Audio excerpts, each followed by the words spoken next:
Have you ever wondered what it'll be like if the products and services that you use every day, that you rely on, were made by people that were actually not like you?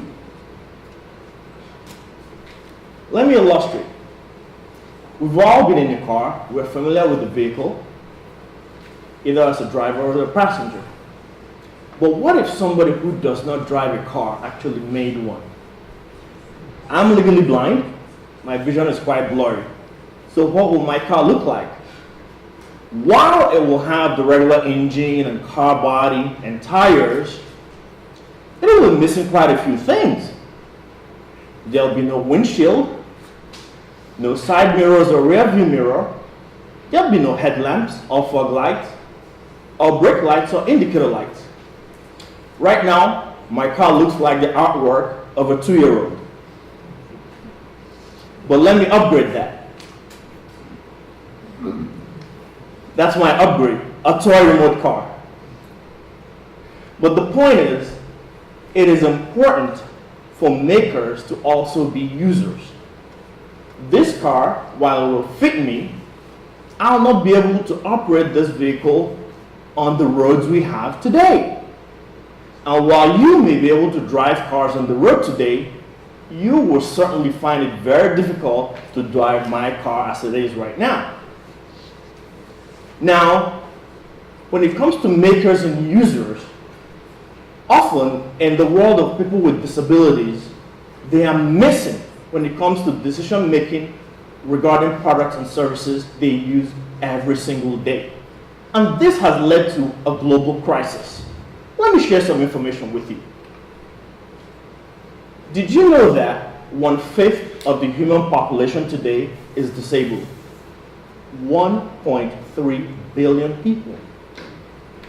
That equals the population of India or China, or 4 times the population of these United States. 50% of these folks are less likely to have a job or more likely to be in poverty. That's a lot of people. And let's look at the economics. If we were to add up the spending power of people with disabilities and their families, it'll equal $8 trillion. That would be the 3rd largest economy in the world, right behind the United States and China. This is a huge on-top market. So the question is, how do we solve this problem? How do we go about making transformative change to include people with disabilities?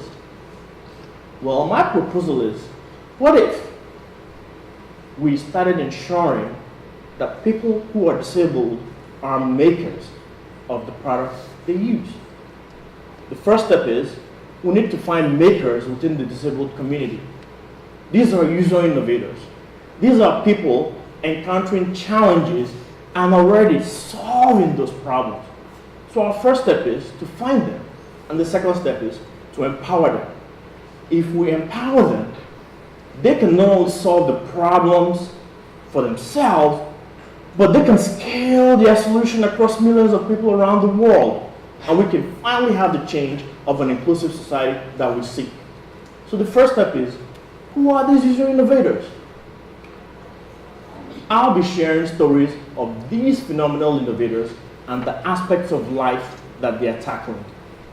These are aspects of life that we all take for granted, but I'll share you their plight, their challenges, and what they're doing to make sure that life is better for the disabled. Let's start with Caroline Casey. She's legally blind from Ireland. She believes that if you're not aware of a problem, then virtually it doesn't exist. Her goal is to make disability get on the global business leadership agenda. Her goal is to make sure that corporations include disability in their diversity plan. And this year, Caroline introduced disability center stage at one of the world's largest platforms, the World Economic Forum. And she got none other than Sir Richard Branson, the chairman of Virgin Group, as her sponsor. At the World Economic Forum, she launched her campaign, #Valuable500. This is targeted at the Fortune 500 companies for them to include disability in their boardroom agenda. Over 50% of them have never done this before. Let's look at mobility.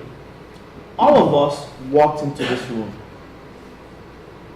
For people who are visually impaired and rely on a white cane, mobility is often a challenge because their white cane is also their obstacle avoidance technology.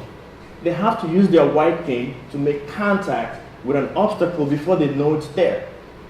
This is a problem that Calvin Crosby, who is blind from Usher syndrome, knows all too well. So today, Calvin is innovating. He is integrating the obstacle avoidance technology that you find in self-driving cars into his white cane, and he calls it the Smart Guider. Calvin is a user innovator. Let's talk about travel. Imagine you've spent a lot of time, energy, money planning for a remote destination trip. And upon getting there, the facility owners tell you, we don't know anything about disability, we can't accommodate you. This is what happened to Stacy and her husband. They are both blind, and this happened to be their honeymoon. How would that make you feel? After this unpleasant experience of going to a remote destination that ruined their honeymoon, Stacy is innovating. Stacy has leveraged this experience to embark on a project called Blind Travelers Network. It's a Yelp-like application.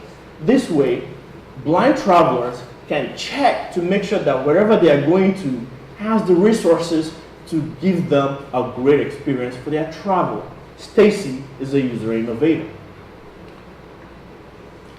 Let's talk about wheelchairs. About 10 years ago, Sasha, through an unfortunate accident, became a wheelchair user as he became paralyzed. Oftentimes, his colleagues will invite him to the coffee shop. Hey, let's meet up, let's have lunch. He'll get into his car, drive himself to the location, get to the building, only to find out, I can't get in. Imagine the indignity of that.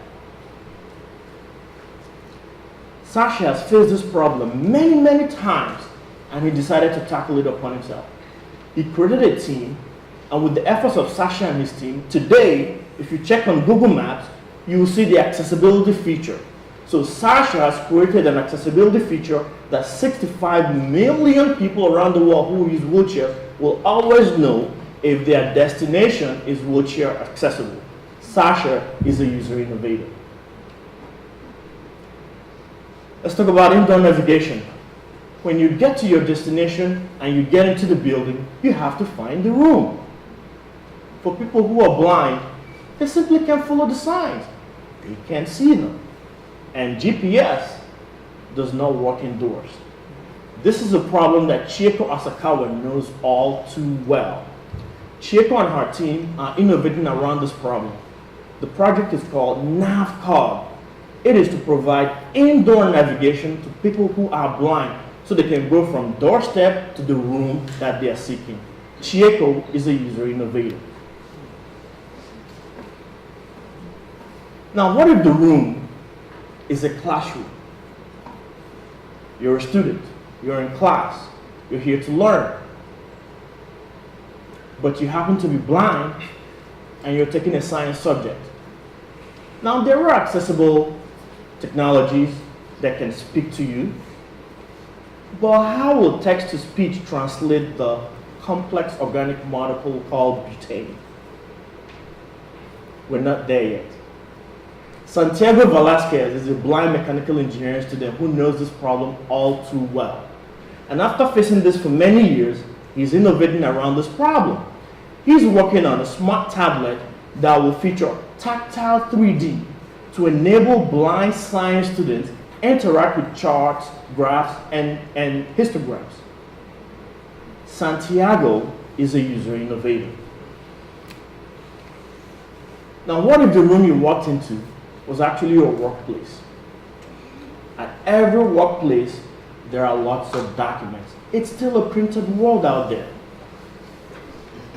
how will the blind person consume content in such a workplace? This is the problem that Saqib Shaikh knows all too well. He is a blind Microsoft AI engineer, and this is the problem he's innovated around. With his solution called Seeing AI, you can simply launch an application that will start reading whatever printed material is in front of you. This way, you can consume content at your workplace just like everybody else. Saqib is a user innovator. Think and Zoom. Brain control for blind assistive technology. Now, while there are many assistive technology solutions for the blind, they often come with two drawbacks that I've noticed. One is they are mostly handheld. Through smart glasses, we can overcome this. But the second thing, they're all manually operated. Let's think about that for a second. All of you are sitting comfortably and looking at me. I do not think there's anyone in this room that's holding their eyeballs with one or two hands and manually operating their eyes. That's what the user experience feels like for people who are visually impaired that have to manually operate their blind assistive technologies. This is the problem that I set out to solve. And my solution is to introduce brain control to help people like myself control our assistive technology so we can be able to look, think, and zoom in to see better. Let's watch the video. I'm about to explain brain control for blind assistive technology, think and zoom. Humans have brain waves coming out from our brains due to electrical impulses from the neurons. And via electroencephalograms or brainwave readers, EEG readers, we're able to collect these brainwaves just like a thermometer collects our temperature. Now, this brainwave reader connects wirelessly to this mobile device that is running the Think and Zoom application, and by me simply thinking, I'll be able to control this device and zoom into anything I want to see. As you can see, I'm now wearing the brainwave EEG reader. I'm gonna use my thoughts to zoom into this digital device, which is running the Think and Zoom application. You see, blind assistive tech has two drawbacks. One is hand holding and manual control. Think and Zoom aims to take away the manual control and introduce brain control, so the visually impaired can look, think, and zoom. Here we go. That blurriness is visual impairment.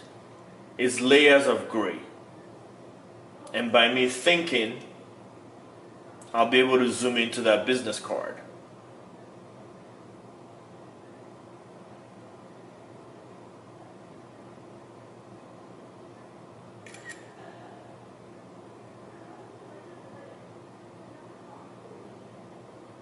Creating a world where visual impairment no longer steals dreams or kills careers. Kini is an OS single-player game as a winner of the Apple Worldwide Developer Conference 2015 Minority Scholarship.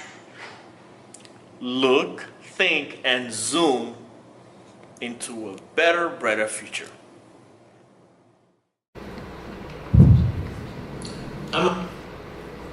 Finally, how can we tackle this global crisis?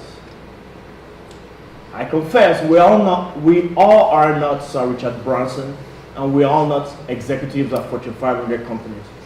But there are still things that we can do. There are still steps we can take.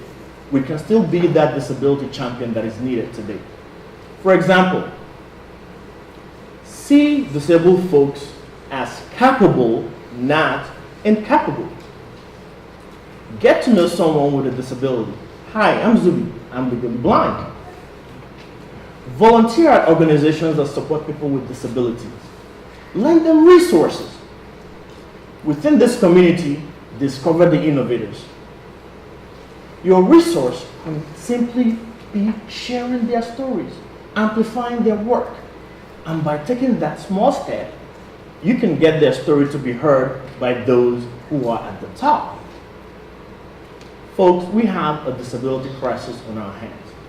We have $8 trillion of economic power. If we tap into that opportunity, we can actually improve the economies of all the countries where people with disabilities reside. And we can build ourselves a truly inclusive society. We can build ourselves a world we'll all be proud of. A world where visual impairment, or disability for that matter, can no longer steal dreams or kill careers. A world where we all can look, think, and zoom into a better, brighter future. The question is, what barriers are you going to break? Thank you.